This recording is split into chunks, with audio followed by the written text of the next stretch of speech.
Hello, and welcome to Sage Time. Lillian here with you today as I touch upon the pulse of the collective and offer a narrative for you to personally translate and assimilate in accordance to your own highest design. I trust that you will accept only that which resonates with you in love and in truth at the time of receiving these messages. So let's get started. Today, as my first episode on the Sage Time channel, we're going to be discussing the Mars lunar occultation that's occurring tonight. This little sneaky peek phenomena almost escaped my recognition until this morning. It caught my eye. I realized it was coming in, and occultations are a little bit new to me, so I did a little extra work in looking into it, and the more I researched this particular one, the more it shazammed for me, simply because the timing is perfect for me personally. The timing is perfect for what I see and am feeling and hearing is occurring globally with people more and more. And the dichotomy of planetary and celestial body archetypes in terms of their lower and their higher presentation is going to really show itself. And I believe for many people, it will really present a challenge to individuals that are at the precipice of stepping into something greater within their own becoming and personal development. So let's get into this a little bit, the details of it. Tonight, the moon occultation occurs in the sign of Gemini. Now, for those of you who don't know, when we often look at astrology at a planetary level, the common astrology, the sign that we are referencing, such as the Mars lunar occultation being in Gemini, is occurring actually in the constellation in the sky in the sign before it. So while the moon and Mars will be aligning in Gemini, it will be in the constellation of Taurus. And this alignment occurs tonight at Pacific Standard Time, 8:26 p.m. So let's talk about why this is significant. An occultation? Sure, let's do that. It's an exact overlap in degree and trajectory location in the sky. When in this particular one between Mars and our moon, it's so rare and it is so potent that it's considered to exhibit the same astrological phenomena as a full total solar eclipse. And while we do have 2 eclipse seasons a year and 3 solar eclipses generally a year as a standard, they aren't always a total solar eclipse. Total solar eclipse is, of course, when the sun is completely, not partially, not even mostly, blocked by the moon. So that's a significant impact with our our Mars lunar occultation. Occultation? We'll go with that. We'll see whatever comes out. That's how it'll be. So Mars is a personal planet. As many of you know, it's recognized in its higher aspects as an activator, an initiator, an energetic initiator. It has the fiery force of will and inertia. And in its lower aspect, we often consider and think about Mars more popularly in the lower aspect, and that would be, the instigator of war and conflict, the quick to react without thinking. But really we'll be focusing today on his higher aspect. So it's important to keep the shadow aspect and the lower aspect of any archetype in mind so that you can cue into what might be presenting itself to you in your life, both for yourself and for others. And it allows the self to take a step back and consider, oh, this is the shadow aspect of what this person is going through right now, and I don't need to emotionally react, or I don't need to take it personally. I simply can recognize it and understand it in them or in me or both, and then strive to move towards the higher aspect of an archetype. So that was Mars. Now the moon in its higher aspect and also in general regard, it's revered as the feminine womb, the yin receiving formation. The moon is a receptive body of the sun's inertia and its light force. And the moon is a powerful influence on all the living creatures of our planet, as we know and recognize. It's the gravitational pull of our waters, both waters on the planet, but also within our bodies, the bodies of plants and the bodies of animals. So this occurs, of course, in the literal sense of our biological vessels, made mostly of water, as well as it's important to consider with the moon the esoteric recognition of the element water. At the first level, we consider the element water to be related with emotions, right? And for those that have been expanding that journey of awareness and developing their senses and inward navigation, water also will represent the consciousness, the conscious awareness and presence. And it also is often referred to in terms of psychic skills, abilities. And when there are particular lunations occurring, we often experience a heightened sense of psychic perceptivity. Now, of course, that can be very misleading and misguided depending on where we are in our own journey, how we're taking care of our bodies, and there's so many factors with it. So it's always important to consider that while one may be experiencing more psychic phenomena and abilities, stronger abilities, to always use discernment, because until we've really developed all the refinement of our skills in psychic navigation, we don't always know when we're being fooled by either our own self or surrounding factors. So here we've got together this occultation of Mars and Moon in the sign of Gemini at 10 degrees and 6 minutes. So basically 10 degrees. What you'll want to do, for those of you who are familiar with your natal chart, look at the sign of Gemini in 10 degrees and see what transits you, or what planetary aspects, nodes, and otherwise may be being impacted by this.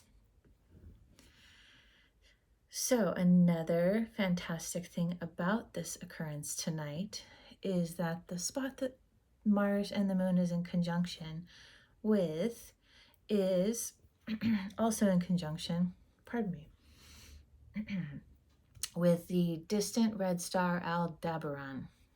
Aldebaran, because it is in the constellation of Taurus in the sky, is considered the eye of the bull. So we've got the eye of the bull in the sign of Taurus, and then moving closer to our planet, we have Mars, and then right in front of Mars is the Moon, and then here we are, boop, and that is the alignment that's occurring tonight at 8:30ish Pacific Standard Time.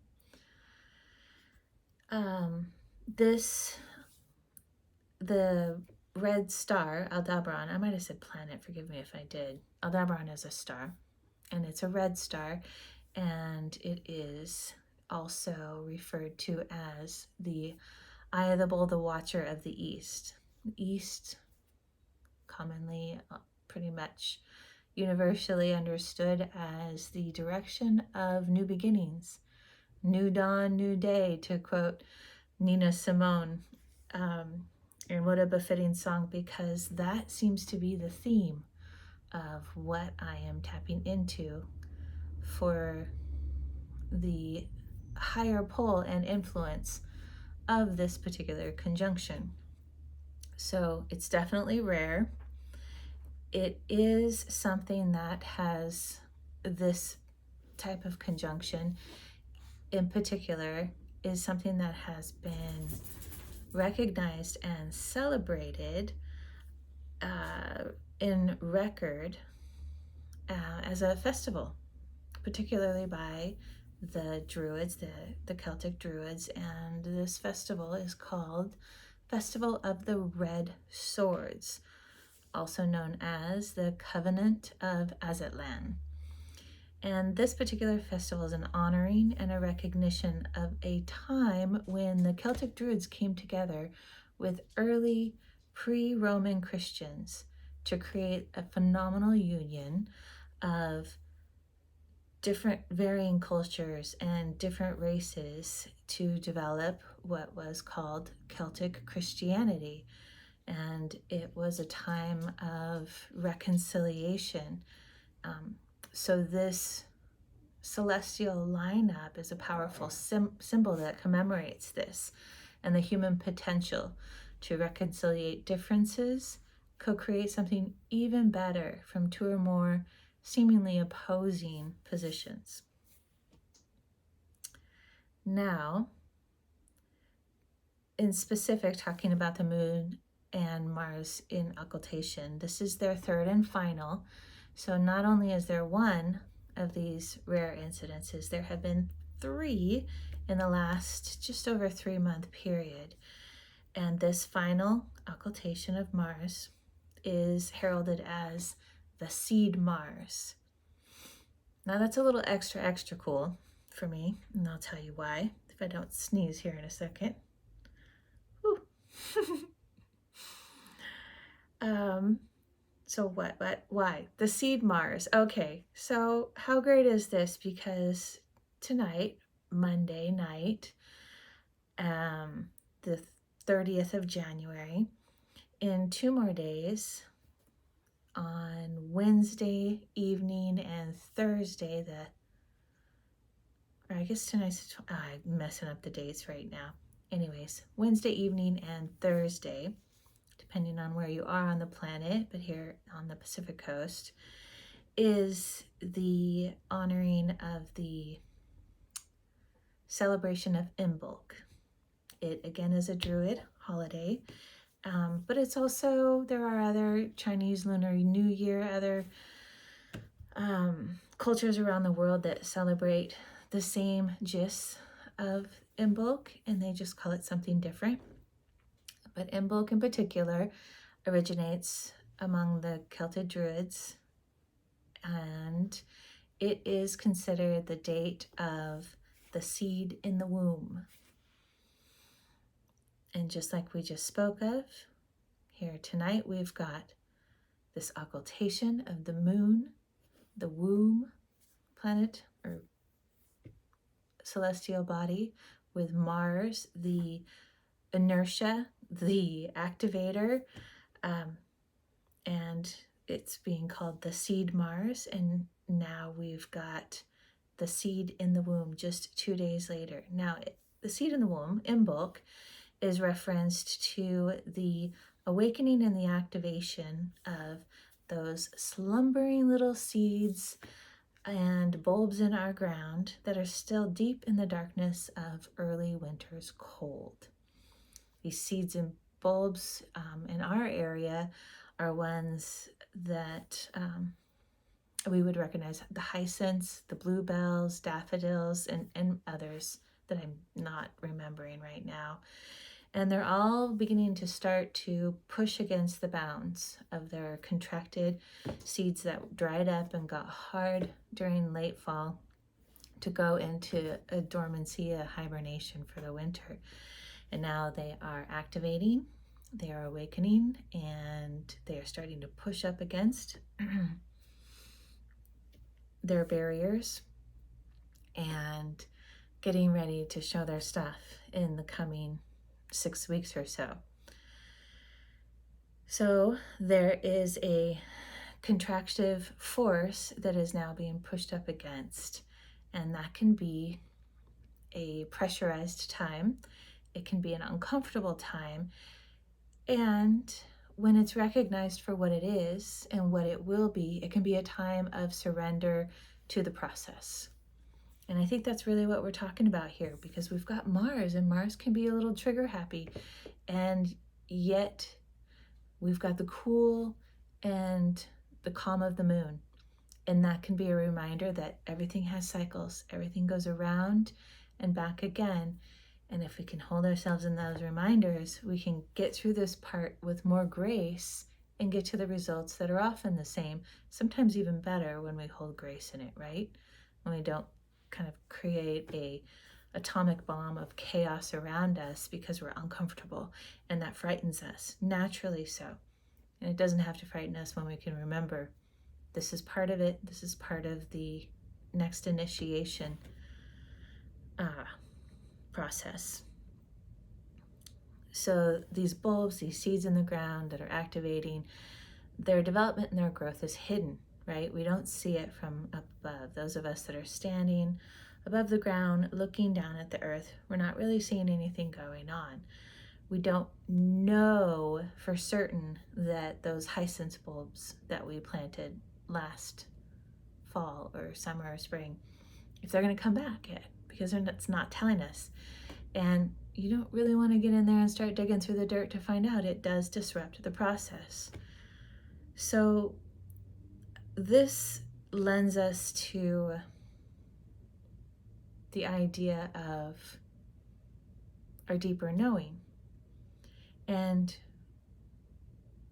generally speaking, if we can get into a rhythm of being present with that, we can feel into and we can sense the various cues of nature around us, within us, that are telling us that this is, that whatever is within this seed, this bulb, this activation, energetic process, we can feel that it's happening and that it's coming, and we can tune into things like when it comes to this time of year, the birds start changing their tones and their chirping rhythms.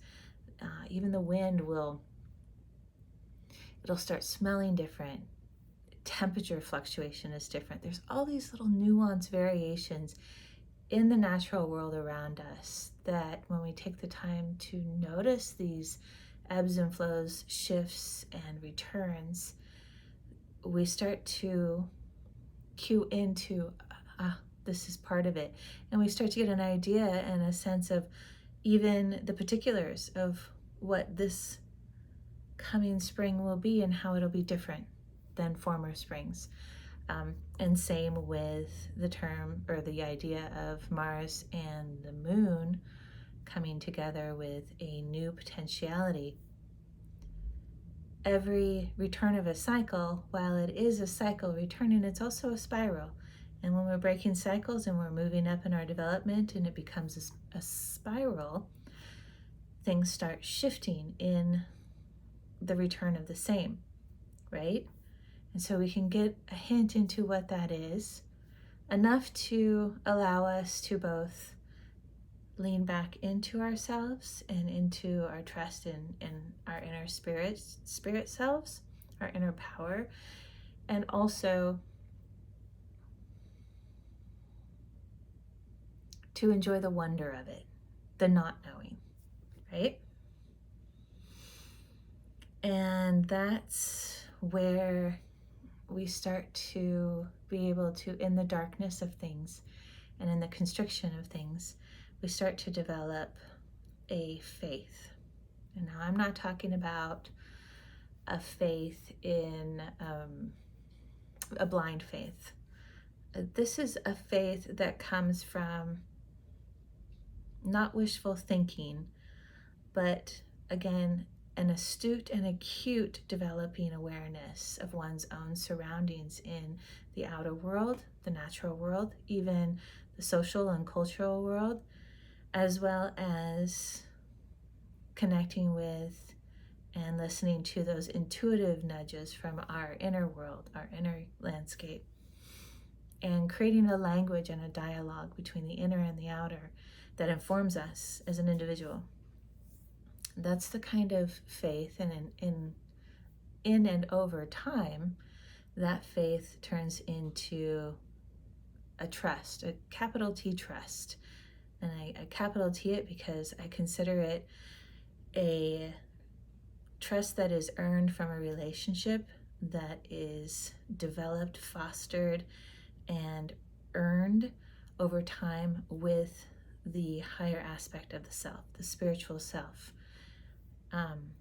And that takes time. Just like any relationship, it takes time. It takes trial and error. It takes compassion and forgiveness. It takes gentle risks and respect and honoring, all the things, right? So that's a lot of what I'm hearing this Mars lunar occultation is talking about. We've got a new dawn, a new day coming in with Aldebaran, with its red eye to the east, speaking to us all the way through Mars, the red planet of activation and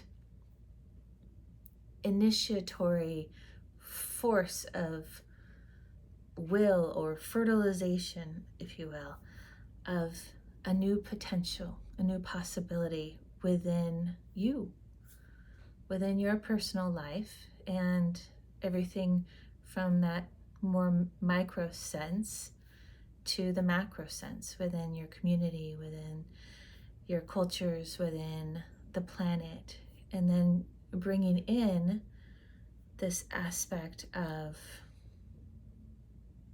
the ancient tradition of the red swords, when different cultures and races, personalities, belief systems, ones that are seemingly opposing, maybe in the past have had a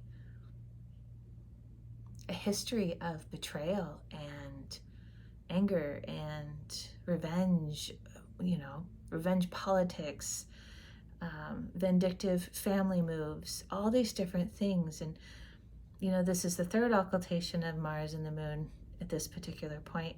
And with the red swords, I kept thinking of the tarot card, the Three of Swords. And what does that represent? That represents three swords stabbed into the image of a heart, betrayal, deceit, all those things that line up with opposing sides that are caught up in conflict and perspective and emotion and reactivity, rather than being able to step away from it and take a breath, recognize that there are always opposing factors. There is always a dichotomy. This is how reality exists. To be able to interface with anything, we need to be in an opposite position with it.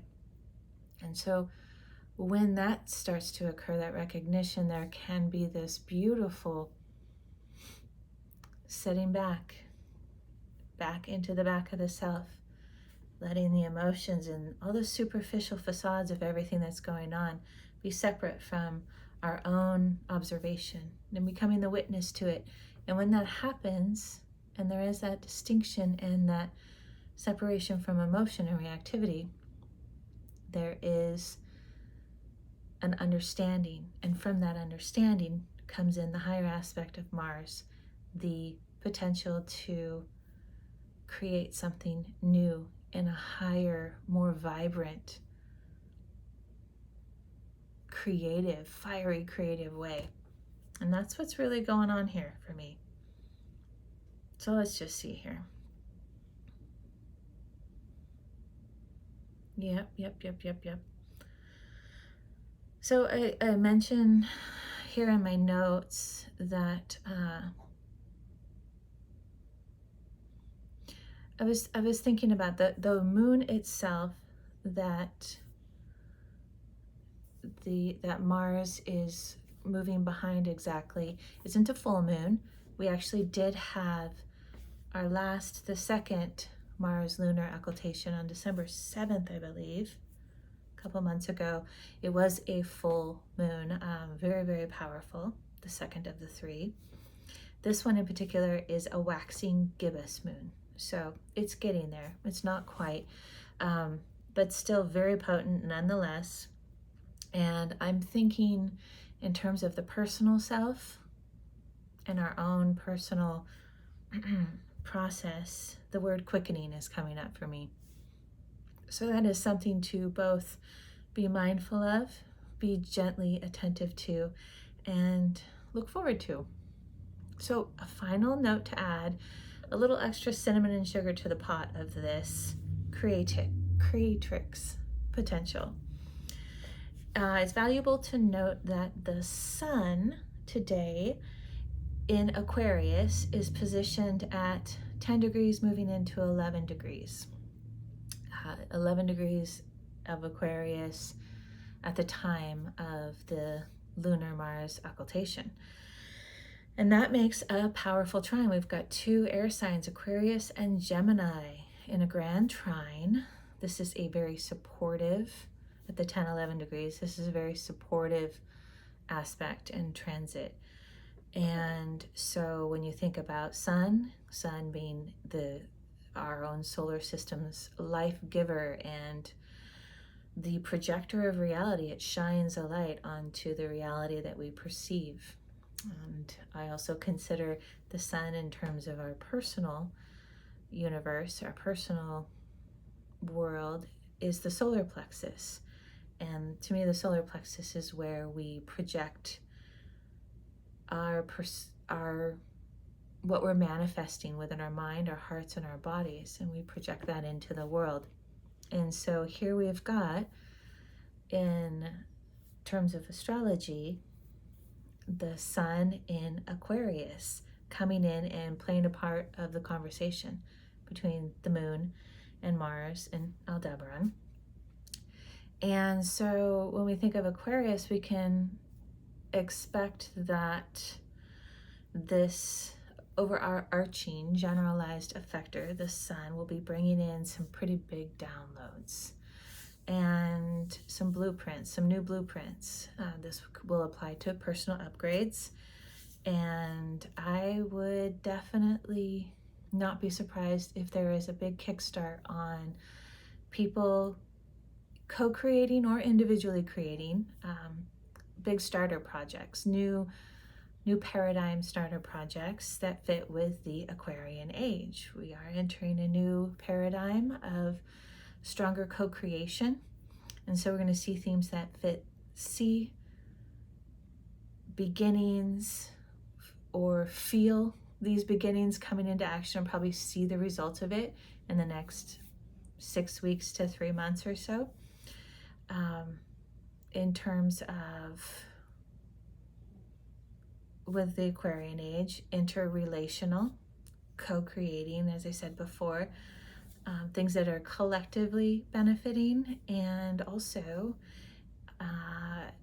Aquarius can be in relation to a more enhanced psychic communication and recognition of psychic communication, activation, people who haven't had their psychic awareness activated very much, or just ongoing increase of that ability with animals, with people, and even with plants. More and more people are recognizing they can communicate with plants, especially herbal plants, to feel into what would benefit them the most in maybe their own healing at that moment in time. And there is some really powerful and profound, widespread experiences that people are finding and leaning into with their ability to not only be highly attuned and perceptive to other people, to the energies of the world around them and where to go and what to do and what not to do, but also the animals and the plants that we share this planet with. One other thing about Aquarius is technology. So in terms of like the horizontal plane, communication to me also includes technology. So I would be very surprised if we didn't see a strong upgrade in efficacy with our technological ways of communicating and interacting, including things like banking, internet education, in, again, an Aquarian theme, in a way that works for everybody, that isn't alienating or marginalizing. And we're moving more and more away from that and more into this collective connection, a way that works for all life. And so that's what I'm thinking we will be feeling more into, having great ideas on how to participate, what our soul calls us into and wants to do, and feeling the challenges of the barriers that we still need to break through within ourselves to heal, resolve, reprogram, recreate. So those are some considerations to be paying attention to, looking within, observing without, and seeing what comes of the world and ourselves over the coming 6 weeks. And really, as Mars continues its trek through Gemini, the next 5 or 6 months, I would say, and beyond. It's got a little bit more of a journey. So all of that and more for later. Hopefully in the next few days, or in the next day, I will be able to put out a brief video on Imbolc and some of the fun influences with the planetary influences, as well as creative, and how that might be working with you and you working with it. Okay, thank you everybody so much for being here with me, for your heart presence, your strength, and your self-honoring, and that with everyone else. Blessed be everybody. Take care.